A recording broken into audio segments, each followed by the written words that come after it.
Thousands rallied in Washington for gun control. Many of you say it's not just school massacres that's pushing the cause. According to national statistics, hundreds of gun deaths each year are accidental, many involving children.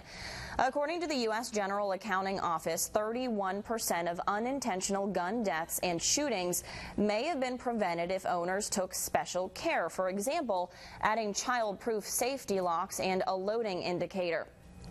Accidental shootings have even plagued us here right in our own hometown. Just last year, we told you about 2 separate instances involving children.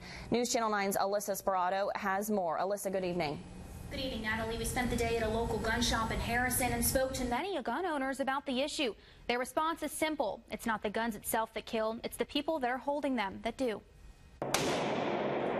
2 primary causes of accidental shooting is ignorance and carelessness.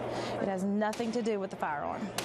It's handling. Kristi Manning has taught over 4,000 students on gun safety over the past 10 years. What we repetitiously do in the class is create good habits, with handling firearms, because once you create a bad habit, that's where accidents happen. Bad habits may be what's to blame for accidental shootings, especially involving children.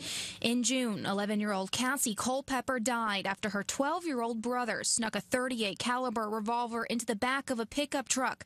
Not knowing it was loaded, the boy pointed and pulled the trigger. Just a week before that, 3-year-old Kydalynn Graham shot herself in the eye at her grandfather's home in Cleveland.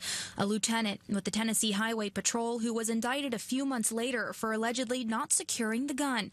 Manning believes these accidents could have been prevented with proper education. Education goes a long way. We educate kids and adults about everything else. Educate about guns, because that's where you're going to have the careless accidents, is not being educated enough, not being familiar with what you're dealing with.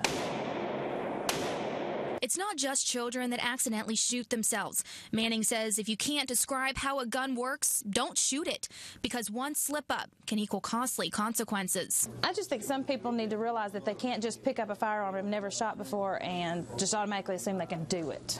Seek education. Seek somebody that can show you how, whether it be a business like us or just a friend that knows about guns. Find out something about them before you just automatically take one in your hands.